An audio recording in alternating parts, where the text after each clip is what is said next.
in the house tonight. Y'all know we already knew we could trust Vice President Kamala Harris to make the smart, strategic decisions that set our nation on the path of progress. And there could not have been a better choice than Governor Tim Walz as her running mate. So let's talk about the governor. Let's get the stats on the coach. As a high school teacher in rural America in the late 90s, Coach Walz stepped up to sponsor his school's first gay-straight alliance, proving that there is no place, no time in which compassion is impossible. After serving in the military, Coach Walz went to Congress and helped get Don't Ask, Don't Tell repealed, proving that there is no institution and no tradition for which change is impossible. And as states were passing bills to take away health care from trans folks, Coach Walz went and did the exact opposite. As governor of Minnesota, he signed a law to make his state a safe haven for anyone seeking transition care, proving that the best way to take down extremists is to stand up for what's right. For decades now, Coach Walz has stood with our community without an ounce of selfishness, proving that real leaders have the courage of their convictions, not just convictions, am I right? Look, one last thing. Coach Walz not only embraces the fabric of our community, he embraces the fabric of our society. That thing that lifts us up, that strengthens us, that connects all of us. HRC, I'm talking about joy. Somebody say joy. Yes. So y'all, let's bring the joy and let's welcome the next Vice President of the United States of America, the Governor, Tim Walz.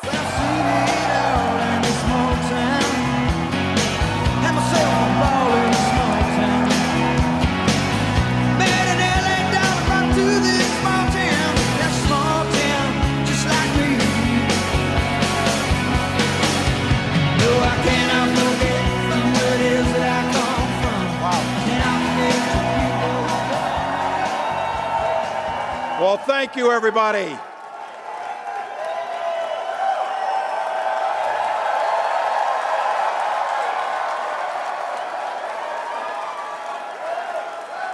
Thank you, everyone.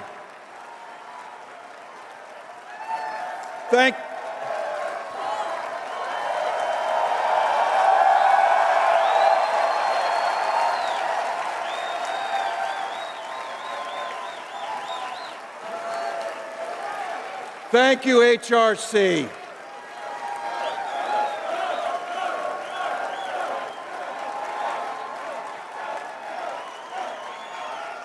Wow. Well, thank you for inviting me, and more importantly, maybe thank you for the privilege of being able to stand with each of one of you. President Robinson, thank you for the kind introduction. I'd also like to say, on a point of personal privilege, there's a strong contingent of Minnesotans in the House, so thank you, Minnesotans.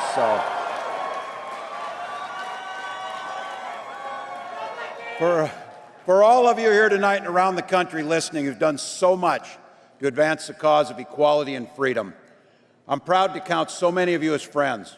I'm grateful that you brought your time, your talents, and your treasures to be here tonight, and I'm fired up to be at your side. I got to tell you,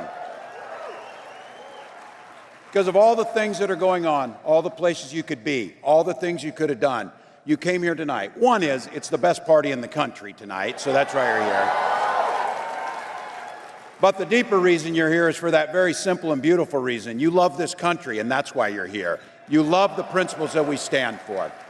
Well, for some of you who don't know, I am Tim Walz, and I'm the governor of Minnesota right now, but I like to make sure that I say that I was a school teacher for a lot of years, but right now I'm proud to be the running mate of the next President of the United States, Kamala Harris.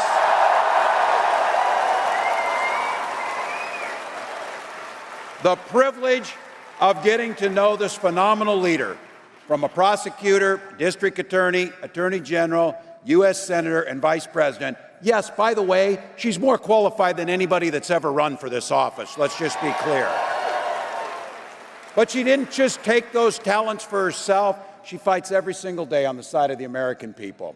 And what I have to say, of all the things that the other side has messed up, the other things that they've done, the thing that I'll not forgive them for is the thing that Vice President Harris is fixing most. She's bringing joy back to our politics, decency back to how we do things. And this is not a new thing for her. This started a long time ago. And for the folks of California, in 2010, our Californians who are here, in 2010, this is the joy she brought. So here's the scene. Years earlier, as the DA of San Francisco, Vice President Harris took one of the toughest stances in the nation against hate crimes. She led the fight to end the hateful gay and transgender panic defense. We know what that leads to, and we know the countless deaths and misery that was brought upon by that. She took it on, and she also officiated some of the first same-sex marriages in the entire country.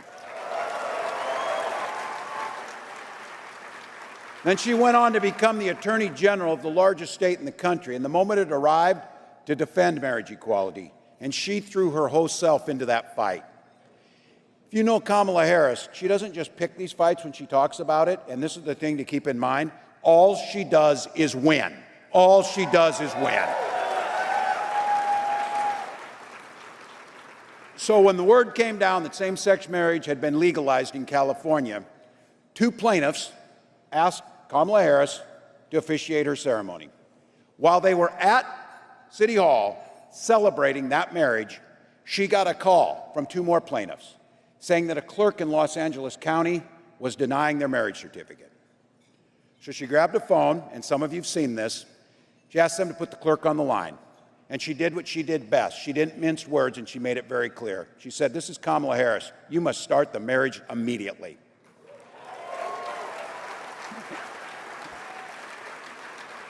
And then she added, and I don't know if this always gets in the videos, she added the best line to that.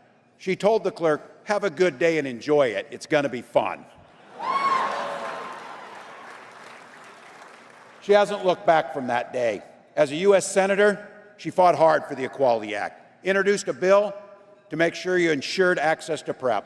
And as Vice President, and I say this, it is not a stretch and the facts are there, this is the most pro-LGBTQ plus administration in American history.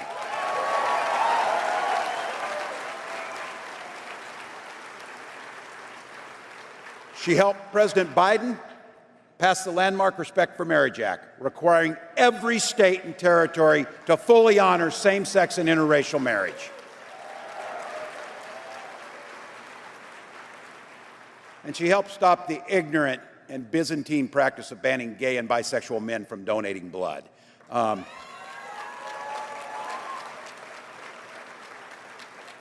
think it's important in this room for us to remember these things because keep in mind, there's some other folks on the other side, given one chance to get back in the White House, they will go back at every one of these things we talk about. We talk about progress and moving forward because she said it. We're sure the hell not going back on these things. We're not going to go back. But be clear, they're going to be there. Things like strengthening mental health resources for LGBTQ plus youth. We know what the statistics are. They're horrific for our young people. From suicides to self-harm to all of the other things that go with it, we know that this fight is the most important fight that's on our plate. So I have to tell you, she made human rights for LGBTQ plus individuals around the world a top priority in this nation's foreign policy. We must lead. We must be the country that leads on it.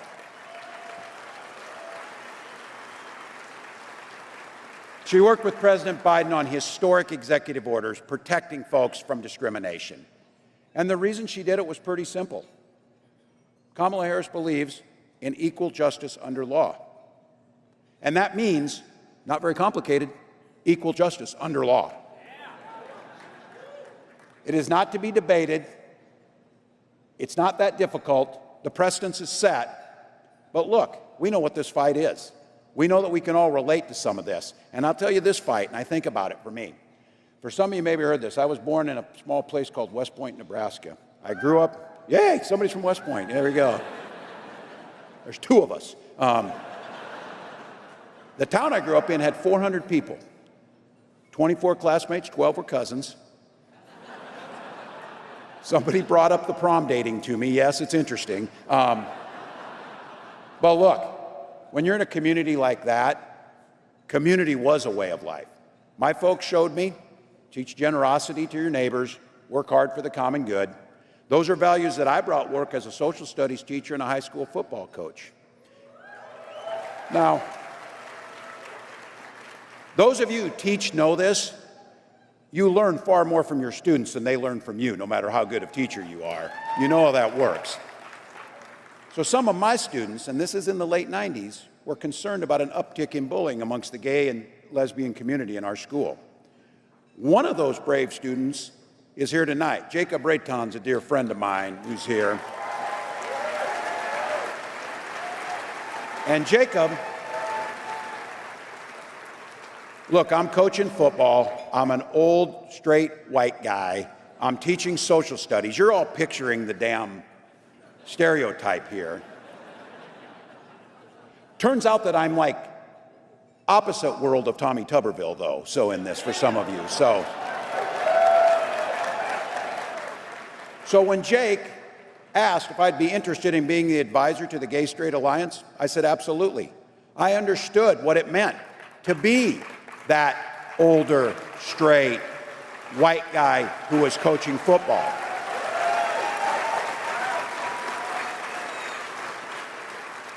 Allyship is a great thing, but what many of you in here knows is it's easy to be an ally when it's easy to be an ally. What really matters is knowing who's going to be at your side and stand up when it's hard.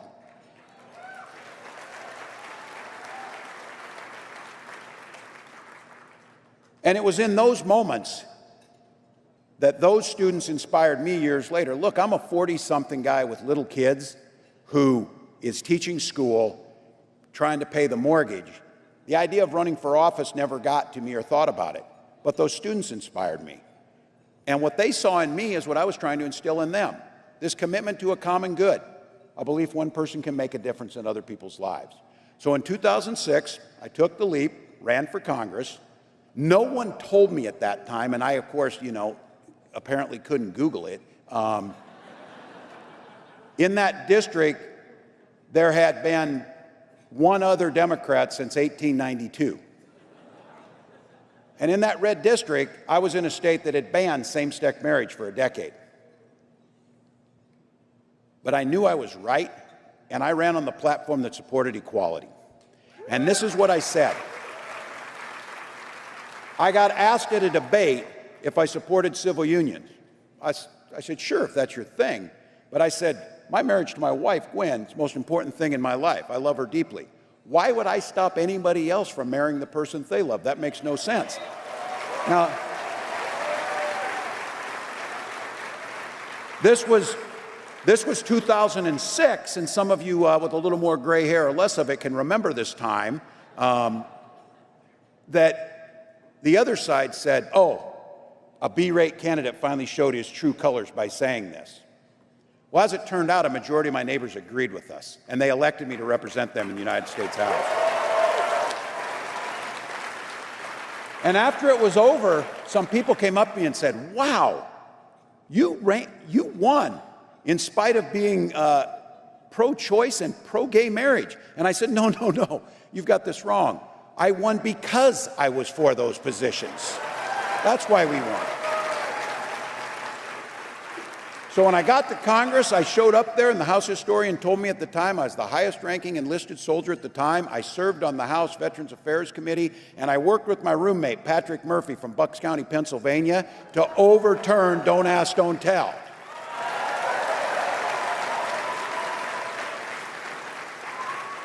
And was proud to be an early supporter for the Respect for Marriage Act that we finally got passed and signed into law. Now, I tell you this, again, no one should get a pat on the back for doing what's right. For God's sakes, the bar is pretty damn low here to treat people like human beings. Equal justice under law, it's not a high bar. It's not a high bar. But we know the forces that are aligned against it.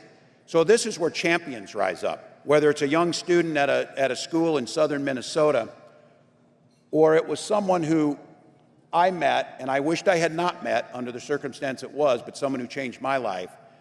I was there when we passed the Matthew Shepard Hate Crime Prevention Act.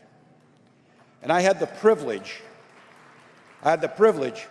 when the final vote was coming up in the House and it was going to be close, I walked to the House floor through the tunnels from the Longworth House office building over to the Capitol. And I made that walk with Matthew's mom, Judy Shepard. And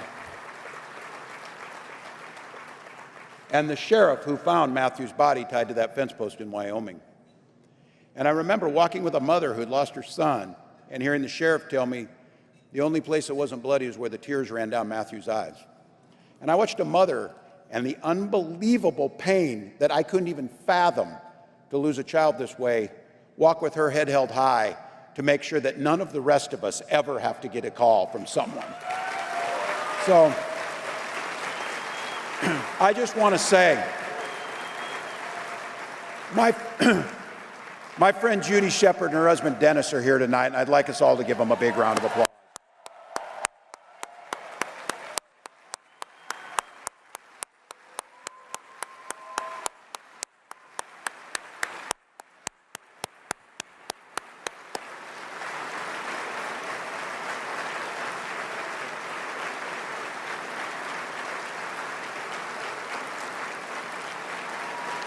This room is full of heroes like that, things that were done, some of them bigger, small things, ways to make people's lives a little bit easier. But what I knew was, when I had the chance to get elected to office and make a difference, look, there's a lot of people, you don't get elected to office to bank political capital so you can get elected again. You get elected to office to burn political capital to improve lives as quickly as you can. And so when we got the majority in Minnesota for the first time in over a decade, we had the governor's office, we had the House, and we had the Senate by one vote. And we got busy. First thing we did is we banned conversion therapy in Minnesota.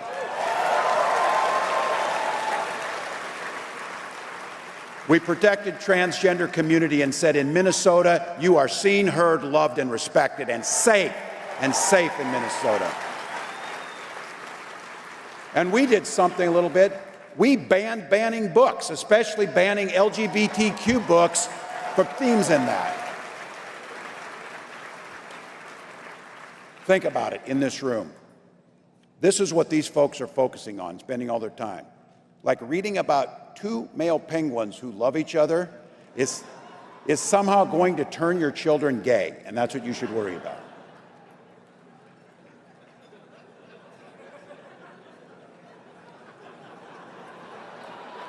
But here's what I'll tell you.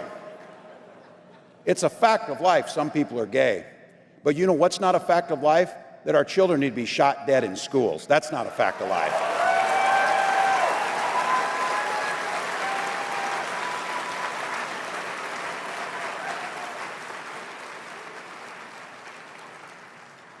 Folks are banning books, but they're okay with weapons of war being in our schools. Look. That's not this country. It doesn't have to be this way. It doesn't happen elsewhere. We're going to make sure our children are seen, they bring their authentic selves, and then we're going to make sure they're safe when they get there. So thank you all.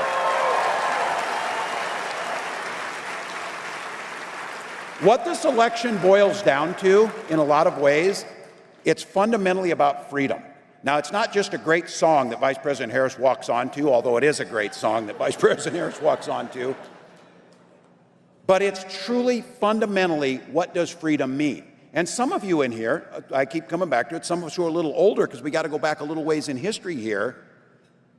When Republicans used to talk about freedom, many of them actually meant it. They weren't going to turn their backs on our allies. They weren't going to leave Ukraine to themselves. They weren't going to start doing the things they did. But that's not true anymore. Donald Trump and J.D. Vance, their idea of freedom, that the government should be free to invade every corner of our lives, our bedrooms, our kids' schools, even our doctor's office. And I say this, where I come from, and I know where all of you come from, I respect my neighbor's personal choices. I wouldn't make some of the choices they make. But you know what? When it comes to personal things, bodily autonomy, your gender identity, when to start a family, marrying who you love. Might sound a little bit old-fashioned on that, but I think we just need to be really good neighbors. Everyone just deserves to be treated with respect. Freedom to make that choice. And I keep reinforcing this because they talk about this. You know, there's no government's too big in all this. Big enough to be in my bedroom, apparently. Big enough to be in your uterus. Big enough to be in every library. Big enough to do that. But here's the thing. This society works best, whether it's small towns or large towns, and I say this because I bet every state could say this, but in Minnesota, things work really well because we have a saying that I talk about a lot. You know, everything works better if you just mind your own damn business and I'll mind mine. So, nothing. This idea and this obsession, and you've heard me say this, they're all angry that I'm being mean to them. The other night, Donald Trump did a town hall where he got to control what he said, and he reassured the audience there 11 times that he was not weird.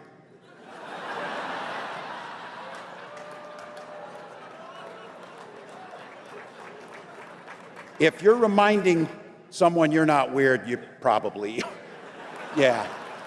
But look, my point was, who is asking for this agenda that they're doing? Who's asking for them to take away our freedoms? Who's asking them to take away reproductive freedoms? And I spoke personally about this because it's personal for so many of us in here, the decision of how and what way and what your family's going to look like. Once again, that's your decision. But for us, in my family, we had to go through fertility treatments. Thank God we had insurance. Thank God we had access to fertility treatments. And those of you, if you've been through this, whatever way that looks, it's agonizing, whether you're waiting for adoption or you're waiting for those phone calls. Did the treatment work? And then finding out it didn't. And then starting again. It's stressful. It's hard. I sure the hell don't need J.D. Vance giving me advice on it. It's not helpful. It's not helpful. And it's a simple fix. You worry about your family, I'll worry about mine. It's a very simple fix. So for us, I'll have to tell you, when that call finally came and our daughter was born, it wasn't by chance that we called her Hope, because that was our belief. It was the strongest and most powerful word in the universe. And so my daughter Hope is here tonight with me, by the way. So.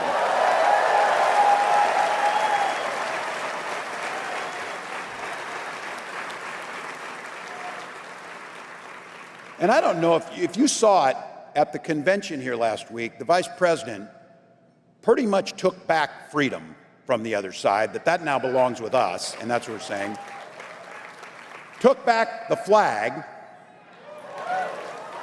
They haven't cornered patriotism. And I'm not going to allow them to talk about family values while they're doing everything possible to invade our personal lives and our families.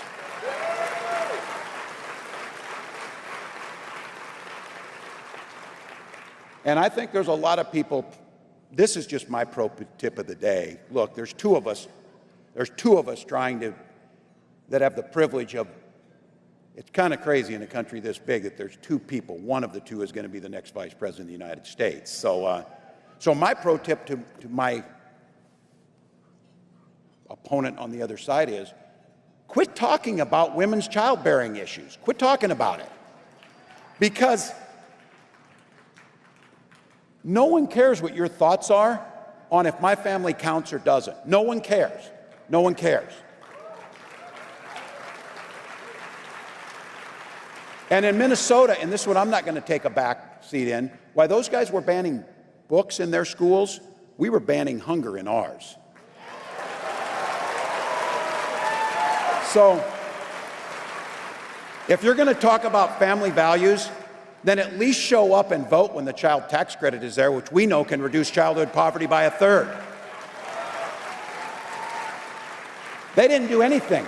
When Donald Trump was in office, he made it more difficult. They didn't do anything on lowering child care costs. Did you hear? He's got a plan on child care costs that no one in the world understood a damn word about it. Not one thing. But there are things you can do, and we did it in Minnesota. And one of the things you can do is you can start making sure that you're doing things like the child tax credit and making it easier for same-sex couples to start and raise their families openly with love and pride, and make sure that the support is there.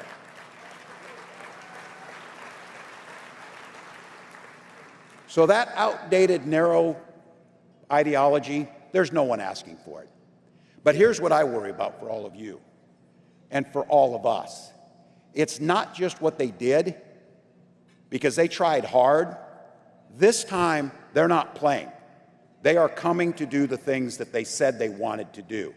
And I said this as a football coach. If somebody takes the time to draw up a playbook, they're going to use it.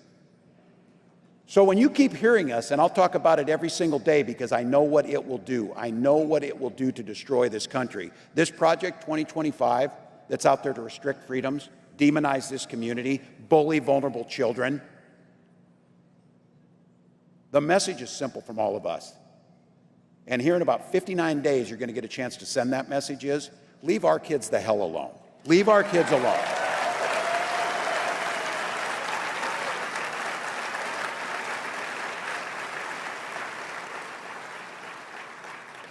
And I have to tell you this one too, and this is one that we keep remembering, and this is a thank you to all those folks. We talked about the don't ask, don't tell, but I want to make sure that we recognize this too. We've had thousands of brave transgender troops, decorated warriors who serve this country in uniform. When Donald Trump was commander-in-chief, he belittled them and he banned them from service. Thankfully, President Biden and Vice President Harris rescinded that stupid, bigoted policy.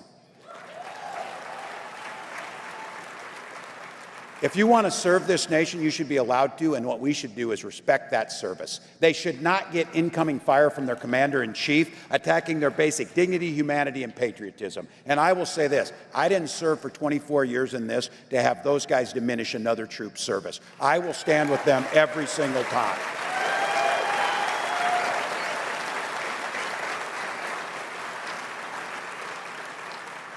I know I'm preaching to the choir a little bit, but we got 59 days to sing, so the choir needs to sing. And I am a believer. Look, you heard me. I taught school for a couple decades, so I do know, and I supervised the lunchroom, by the way, for a lot of those times. So I am at once an eternal optimist, but two, I do know that fear is a good short-term motivator. But it doesn't change behaviors. We're not running against those guys. We need to know what they're going to do. We need to know what we're up against. We need to know what the threat is from them. But what we need to do over the next 59 days is get ready to tell people exactly what we're going to do, exactly what Vice President, then President Harris will do. So we'll start by this. Lowering taxes on working families and making sure those at the top and corporations can pay their fair share. They're doing fine. They're doing fine. We're going to protect Social Security and Medicare, and we're going to make sure the Affordable Care Act is strengthened. And look, about a dozen states have it. If you're in one of these states that have it, it's great, but the rest of the country needs it. It is time for us to quit being the last country on earth to have paid family and medical leave for this. It is time to be done. And it's going to be very clear every single day, this freedom issue, that it's going to be you and people make the decisions about their health care, not a politician. So look, everybody should be free to get an education, and that should be a path to the middle class. It shouldn't be a path to crippling student loan debt for decades to come. We can fix this. And I'm going to say it once again. Our kids should be free to go to school without worrying about being shot dead in the halls. It's that simple. Vice President Harris, fight, make sure that we continue to pass the Equality Act, enshrine anti-discrimination protections and LGBTQ Americans' health care into law, housing, education, and so much more. Now look, if it sounds like a tall order, I'll say it again. I'm an eternal optimist. Think about this. When I was a kid growing up in Nebraska, being gay was illegal. Still technically illegal. Look how much has changed since this organization was founded 40 years ago. Can you imagine going back to me, a high schooler in the early 80s, and saying, you know what, we're going to kick down the barriers. We're going to open doors. We're going to pass laws that lets you bring your authentic self, love who you want to love, and live the life that you want to live all by yourself with no interference from government. So I told you, hope, and my hope, is an incredibly powerful room, or an incredibly powerful word. You look around this room, you can feel hope. You feel that people want to see this. We hope we win this election. We hope we pass these laws. We hope we lift people out of poverty. That's a good thing to have, but my wife always reminds me of this. It's not a damn plan. It's not a plan to hope we win this election. We've got to have a plan, and we've got to work for it. And I ask you to look around this room. We got about 3,500 people in this room. What if we talk to one more person before this election? What if we do one more phone bank? What if we make one more door knock? What if we dig deep and give a little bit more to this campaign? Because what we know is this: politics is not an end, it's a means to an end. If we want that hope to become reality, we've got to do the work to make it happen. I know you're out there doing it. You came here tonight. You came here when you could have been somewhere else. And in 59 days, we get to chart our way forward. We organize, we donate, we volunteer. And I've been saying this: when in life do you get a chance in 59 days to make an impact that will last for generations? Because we know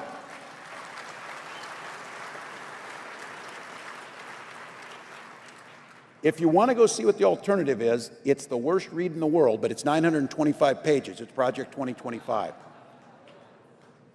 And as Vice President Harris said, we're not going back to the days. We're not going back to the discrimination. We're not going to force our children into situations where they become suicidal. We're not going to continue to demonize people because of who they are.